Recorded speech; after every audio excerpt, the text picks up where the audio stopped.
Chip da beleza, suco, reposição hormonal, tudo isso está em alta. Mas e se eu disser que essa moda de usar aplicações de hormônios para ficar em forma, para conseguir virilidade ou mais juventude tem mais de 120 anos? Dado o interesse atual no uso de hormônios, isso parece até uma coisa bem recente. Em março de 2023, um grupo de sociedades médicas emitiu um comunicado conjunto pedindo uma maior regulamentação sobre os anabolizantes, porque os médicos associados estavam recebendo mais casos de complicações ligadas ao uso indevido de substâncias que agem como hormônios masculinos. Em abril, o Conselho Federal de Medicina vetou o uso de anabolizantes para fins estéticos, o que também inclui o chamado chip da beleza, que é um implante hormonal, como o nome diz, que é usado para fins estéticos. Mesmo assim, o uso irregular sem prescrição médica e as vendas em redes sociais e aplicativos de mensagem continuam. A demanda continua. E continua desde sempre. Surpreendentemente ou não, esse uso de hormônios para promover saúde, não necessariamente para corrigir uma deficiência ou algum problema de saúde, vem de antes de nós sabermos o que são esses hormônios. Nesse vídeo aqui, que é mais um da nossa série de colaboração com o podcast Ciência Suja e com o apoio do Instituto Serrapilheira, a gente vai ver como o uso pseudocientífico de hormônios vem lá do final do século XIX com uma prática que era conhecida como organoterapia ou opoterapia e que também se infiltrou na cultura pop, virou machinha de carnaval, só que tinha, adivinha, raízes discriminatórias com ligações até com a eugenia e o fascismo. A ligação entre certos órgãos do corpo e características como a virilidade não é lá muito nova. Castração para manter animais mais dóceis, especialmente no caso dos machos, é uma prática que acompanha a pecuária há milhares de anos. A castração, inclusive, já foi estendida e aplicada em humanos, com os famosos eunucos, que eram pessoas escravizadas que eram castradas logo na infância para não desenvolverem características sexuais secundárias e continuarem mais dóceis para exercer funções como guardar mulheres ou fazer tarefas domésticas. Ou até para manter a voz dessas pessoas mais fina, no caso de cantores, quando mulheres eram proibidas de cantar nos castrati italianos. Se tirar testículos impedir alguém de desenvolver características masculinas, talvez implantar testículos reforçasse ou rejuvenescesse a virilidade. Se um é pouco e dois é bom, talvez três não fosse demais. Daí a mistura entre órgãos, hormônios e juventude. A busca pela fonte da juventude eterna sempre foi tema de livro, filme e, claro, de muita pesquisa. E a organoterapia, segundo o historiador Rodrigo Lima da Fiocruz, que escreveu uma tese sobre o assunto, também surgiu mais ou menos desse tipo de busca. Em 1889, o cientista francês Charles-Édouard Brown-Séquard anunciou na Academia Nacional de Medicina de Paris que há algum tempo já vinha aplicando em si mesmo extratos que preparava à base de testículos de cachorros e de porquinhos da Índia. Ele alegava ter ganhado criatividade, virilidade, disposição e uma enorme sensação de bem-estar aos 72 anos de idade. Segundo ele, esses extratos eram show de bola. Nessa época, o conceito de hormônio, que é uma substância produzida em uma glândula do corpo para agir em outra parte dele, ainda não estava muito bem estabelecido. O nome, hormônio inclusive, só foi ser usado no comecinho do século XX pelo fisiologista inglês Ernest Starling. E nessa época também vinha ganhando força a ideia de que a biologia determina de tudo em relação às nossas faculdades mentais e físicas também, que é o biodeterminismo. Teve quem achou que não era muito boa essa ideia do Brown-Séquard de ter testado o método dele nele mesmo para depois fazer propaganda. Tem um viés um tanto óbvio aí, né? Que é quando um pesquisador desenvolve uma técnica, aplica nele mesmo e ele relata quais são os efeitos positivos que ele mesmo percebeu e registrou como positivos. Só que o fato é que logo ali começa essa base da opoterapia, que é usar extratos de órgãos, muitos de animais, para tratar supostos problemas de saúde. E haja extrato. Tinha pó de hipófise de boi para cheirar, suco de ovário de porquinho da Índia para injetar na veia, muita coisa esquisita.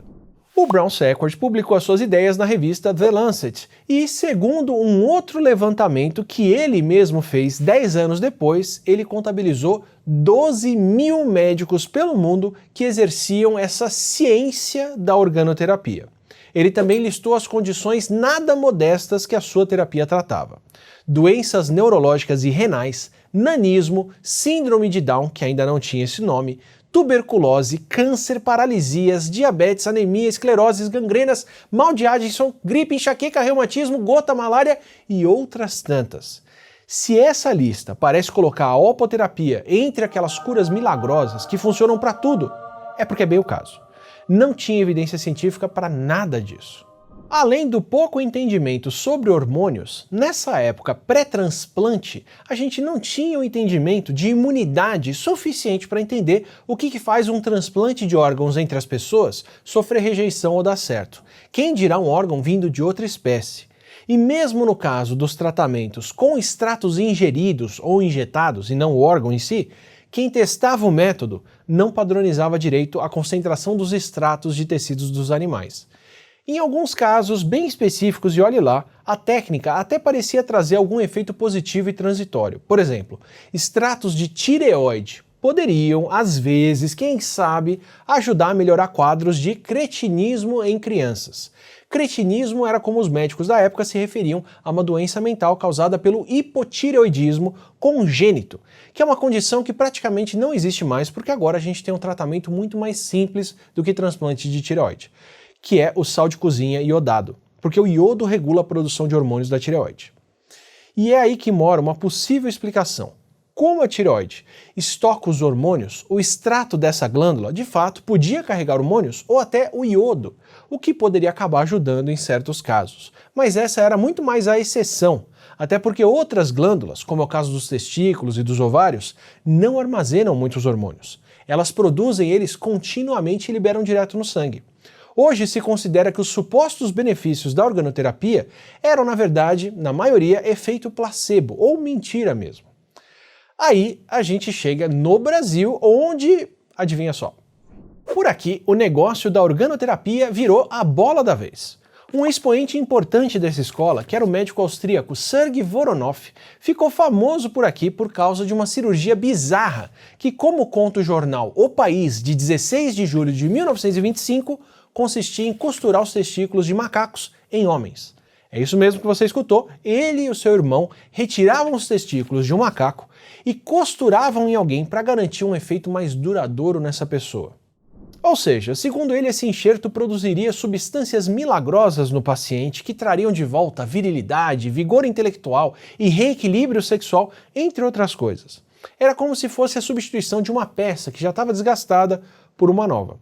Inclusive, vale conferir no Ciência Suja a marchinha e o samba que homenageavam o tal do Voronoff.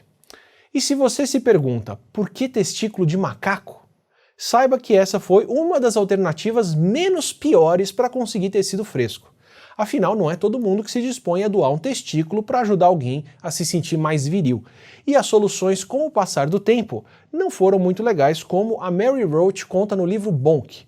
Frank Lidston, que foi um dos primeiros a dar bola para essa noção de implantar um terceiro testículo, conseguiu seus tecidos de jovens falecidos, com transplantes que podiam levar mais de um dia após a morte do doador para acontecer. Enquanto um outro médico do país, Leo Stanley, resolveu trabalhar com órgãos de presos recém-executados. Essa saída, aliás, traz uma outra tendência que também se repetiu aqui no Brasil, como mostra a atuação de quem deve ser o principal expoente da opoterapia, que é o médico legista Leonídio Ribeiro, que comandou o Laboratório de Antropologia Criminal da Polícia Civil do Rio de Janeiro na década de 1930. Para o Leonídio, os homossexuais eram enfermos sexuais, e a opoterapia era um jeito de corrigir esse defeito. O pessoal do Ciência Suja entrou muito mais fundo nessa história e nos absurdos que o Leonídio fez, só que ao longo do tempo ele chegou a examinar e medir o corpo de 196 homens que foram detidos no Rio de Janeiro por pederastia passiva, ou seja, eram homens gays com comportamentos que eram tidos como afeminados, sendo que não tinha uma tipificação penal para o que seria a pederastia passiva. Essas pessoas eram acusadas de vadiagem, de atentado ao pudor ou prostituição e outras coisas. Só que eles, na verdade, só eram pessoas pobres e membros da comunidade LGBTQIA+. E claro, o Leonídio fazia essas medições sem qualquer autorização ou consentimento dos detidos. A gente não sabe ao certo se o Leonídio chegou de fato a aplicar alguma técnica de opoterapia nessas pessoas, ou se ele ficou só medindo essas pessoas para encontrar as tais das anormalidades que ele queria. Porque os arquivos com essas fichas criminais desses homens detidos não foram mais encontrados, nem pelo Rodrigo Lima, que é o historiador que estudou isso a fundo. Só que o Rodrigo acredita ser, sim, bem possível que o Leonídio tenha usado pelo menos alguns desses homens de cobaias, até porque ele tinha poder para poder fazer isso. O Leonídio escreveu o livro Homossexualismo e Endocrinologia, no qual ele defende a aplicação dessa técnica para lidar com o que ele chamava de condutas sexuais desviantes, causadas por problemas biológicos. Ele chegou a ser recebido e elogiado pelo ditador fascista Benito Mussolini em 1935, que expressou satisfação em saber como um professor brasileiro continuava no seu país as tradições da ciência italiana. Lembrando que o Cesare Lombroso, que promovia uma tese determinista, que os criminosos tinham traços físicos que podiam ser medidos, era da Itália, e claro, quase todos os traços físicos que ele relacionou à criminalidade estão presentes em populações negras que eram acompanhadas aqui. E é por isso que a opoterapia pode sim ser considerada uma prática eugenista no contexto que ela foi feita. Uma pseudociência conduzida de um jeito bem rudimentar e bem tosco, partindo de pressupostos preconceituosos e com o objetivo de corroborar e justificar crenças pré-estabelecidas. Vale lembrar que o momento que a gente está falando justifica todo o sucesso dessas ideias. Na época, a Alemanha nazista estava em ascensão, os Estados Unidos e outros países, inclusive o Brasil, estavam promovendo e aprovando uma série de leis eugênicas.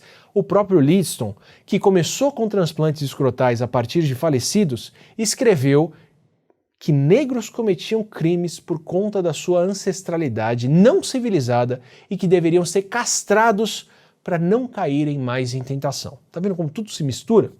E aí, experimentos nesse tipo de condições não são exclusividade do passado. Em pleno 2023, pessoas encarceradas nos Estados Unidos ganharam processo por terem recebido ivermectina para tratar Covid sem consentimento.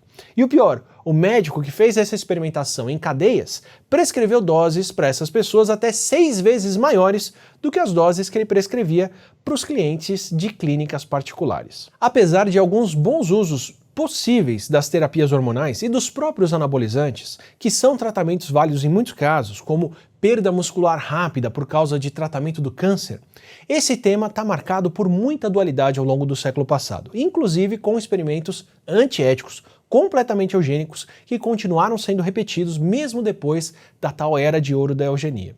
O desenvolvimento da pílula anticoncepcional, por exemplo, que é um marco importantíssimo e inquestionável para direitos reprodutivos femininos, teve desde a sua concepção uma história influenciada por ideias eugênicas e também por uma série de violações éticas, envolvendo principalmente mulheres porto-riquenhas, no caso dos Estados Unidos, onde essas mulheres foram feitas de cobaias nos primeiros estudos clínicos sobre contraceptivos. A historiadora norte-americana Margaret Marsh, da Universidade de Rutgers, falou em uma reportagem da BBC que o movimento pelo controle da natalidade teve 2 vertentes. Uma era que as mulheres tomassem as suas próprias decisões reprodutivas e a outra era a ideia de que o controle da natalidade era bom porque as pessoas pobres teriam menos filhos. Uma das fundadoras da Organização de Saúde Reprodutiva Planned Parenthood, a Margaret Sanger, que era sabidamente eugenista, ajudou a financiar e supervisionar os primeiros estudos sobre contraceptivos femininos, aceitando que eles fossem testados em mulheres pobres e vulneráveis. A pílula, testada em Porto Rico nos anos 50, tinha efeitos colaterais fortíssimos, entre eles náuseas, vômitos, tonturas e dores de cabeça. 3 participantes do estudo inicial morreram, mas as autópsias nunca foram feitas, então a causa da morte delas é considerada desconhecida. Aqui no Brasil tem um implante de gestrinona, que é um hormônio sintético de hormônio feminino progesterona, que foi desenvolvida como um contraceptivo por um médico chamado Elisimar Coutinho, que é o mesmo que foi acusado de querer esterilizar mulheres pobres e em situação de vulnerabilidade na Bahia nos anos 80, que já falamos em outro vídeo por aqui. Mais recentemente, o implante foi habilitado de chip da beleza e passou a ser usado e recomendado por influenciadoras como uma solução estética, principalmente para o emagrecimento. Assim como no caso dos anabolizantes, as promessas para o tal chip da beleza são muitas. Virilidade, disposição, força, emagrecimento, corpo sarado. Só que o que eles entregam de fato são muitos riscos à saúde e a perpetuação de um ideal único de o que é um corpo bonito. O que poderia ser aqui a história da descoberta da terapia hormonal ou algum outro relato de uma etapa super importante da medicina que ajuda a vida de muita gente, se torna um episódio macabro de experimentação em humanos e violência quando esses alvos são pessoas em situação de vulnerabilidade que são exploradas para testar promessas vazias, ideias erradas e preconceituosas de quem deveria zelar pelo seu bem-estar. Não é à toa que a gente vê temas muito parecidos, situações muito parecidas se repetindo aqui no país durante a pandemia. Esse vídeo aqui e várias dessas discussões que a gente está tendo em parceria com o Ciência Suja recebe o apoio do Instituto Serrapilheira, que apoia várias iniciativas de divulgação científica pelo país. Aproveita, vai conhecer o Ciência Suja nas plataformas de podcast que você acompanha ou aqui no próprio YouTube, eles têm um canal por aqui e publicam os episódios também por aqui. A gente se vê num próximo vídeo. Se você quiser receber ele, aproveita, assina o canal, assim você recebe esses vídeos regulares e o nosso MesaCast daqui, que é o Não Ficção, de discussão de ciência do dia a dia com especialistas. Até o próximo.